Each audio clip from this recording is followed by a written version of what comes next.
It's UIC and me, not for what I've done, but because of a foreign tongue. Our country, once stood proud and free, has made a stamp collector out of me. Instead of working to get ahead, we're lucky to provide our daily bread. Every 2 weeks we fill out our reports, and what we'd like is a job of a different sort. The politicians say the recession's finished. Why don't they fix what has diminished?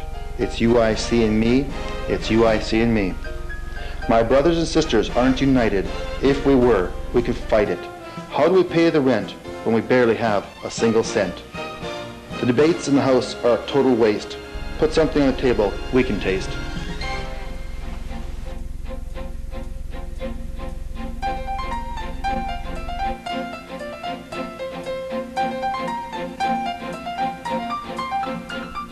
When I wrote this poem, I was a very discouraged person. I had been laid off from a job and hadn't prepared myself to see what was going to be happening in the future. And so I went to the library and I tried to find different ways to improve myself, but it just didn't seem as if there was anything that was out there that could really satisfy me. So I dug deeper and deeper, and so I made this film.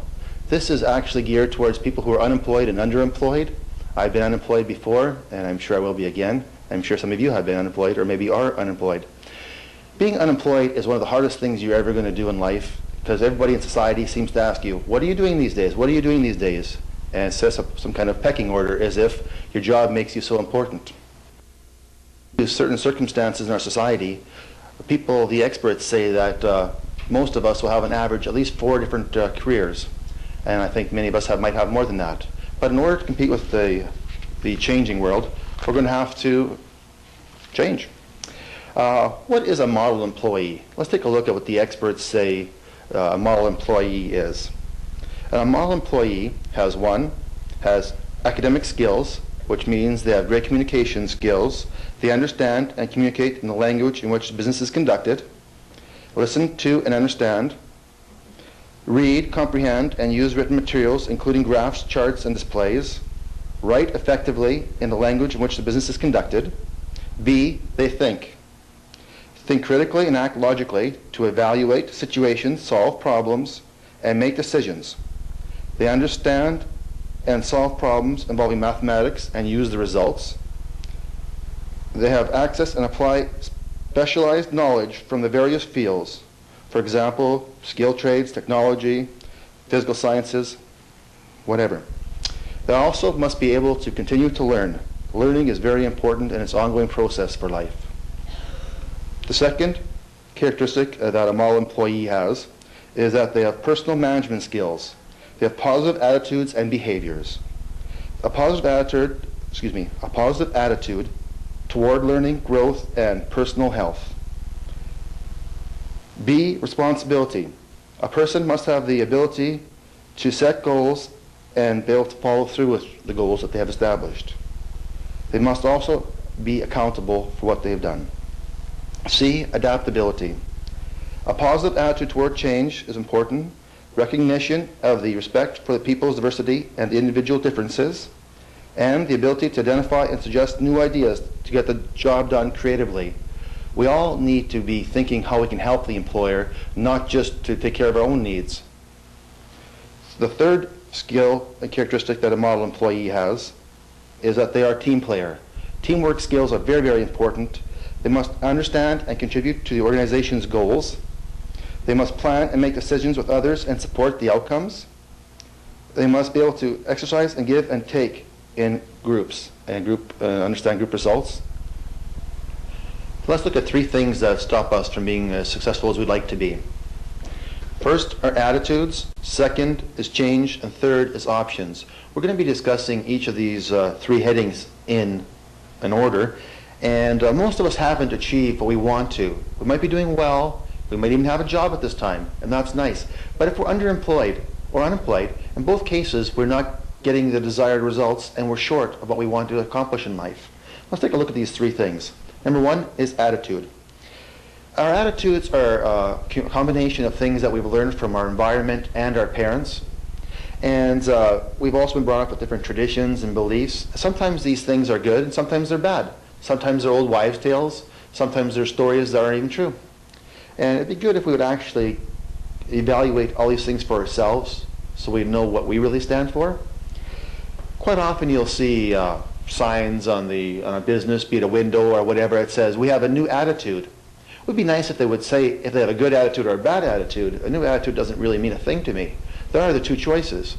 And I find quite often that it's bad.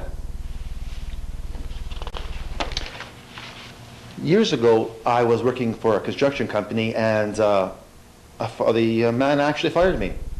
On the Friday, my foreman told me what a good employee I was and what a good job I was doing. Monday morning, I came back to work, and I had a stomach flu, and I had gone to the washroom 3 or 4 times before lunchtime. And around 11:30, the general foreman called me into the office and said, "Bob, you're fired." I asked him why, and he says, "Well, you've been going to the washroom so often." And I said, "Well, I had a stomach flu." And he said, "Well, you can't have gone to the washroom because there's no toilet paper in there." So in plain words, he thought that I was playing a game with him. So he had to let me go. Now, I had a choice. I could decide to be miserable, be bitter, but in reality, I would be the loser for that, because now, many years later, he will have forgotten about it, and if I had harbored resentment, I would be the loser. It would affect me in a very negative way. Let's take a look at this overhead on forgiving.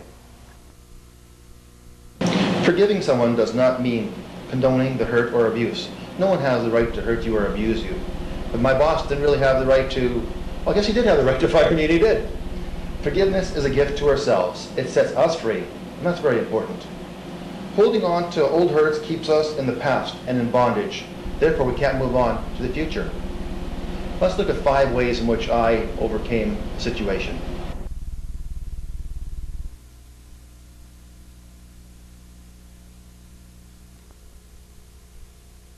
In order to get over these hurts, these are the 5 steps that I used. Number 1, I had to be gentle and kind and patient with myself. Be gentle with yourself, be kind to yourself as you learn the new ways of thinking. Treat yourself as you would someone you really loved. What I had to do is, even though I didn't feel like it, I had to be kind to my mind. Self-hatred is only hating your own thoughts.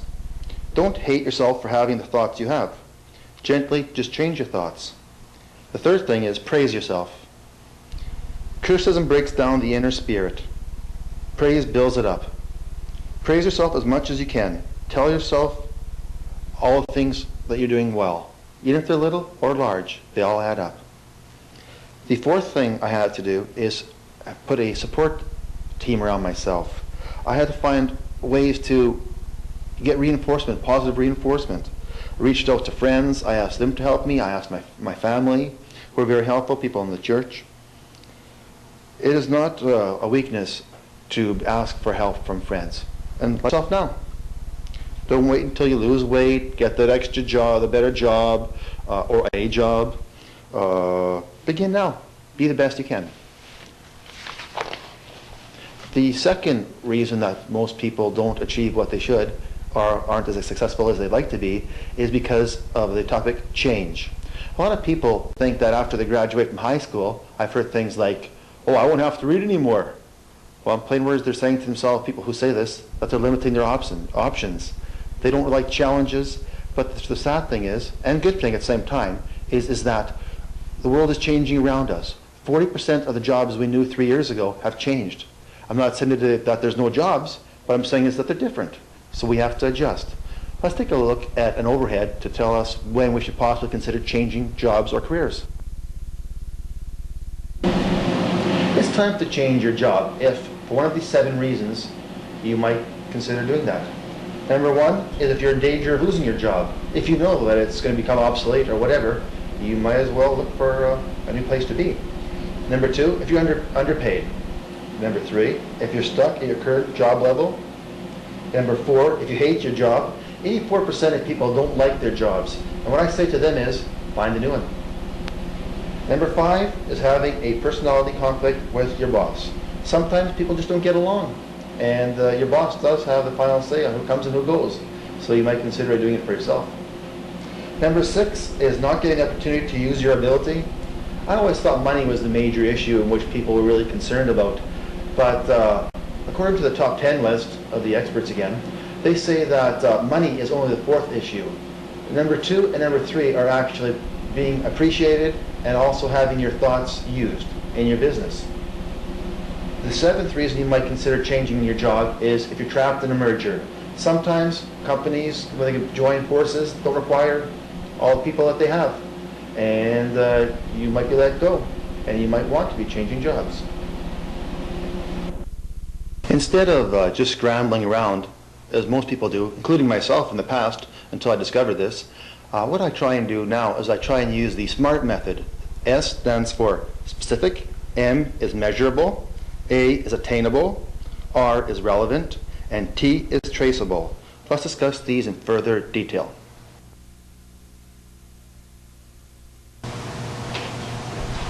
S stands for specific. Specific means that you identify exactly what the problem is and how you plan on dealing with the situation. I.e., for example, you want to find a job, and hopefully you do. M is measurable. Measurable means that you can check to see if what your goal has been accomplished. If you want to find a job, you have to get a job in order to be successful. Attainable. Make the number of appointments and interviews realistic. Don't plan on going through 30 interviews a week. It won't happen.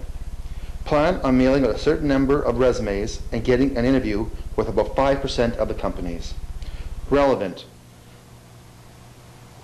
If you're sending out resumes to companies you don't even really want to work for, they don't count.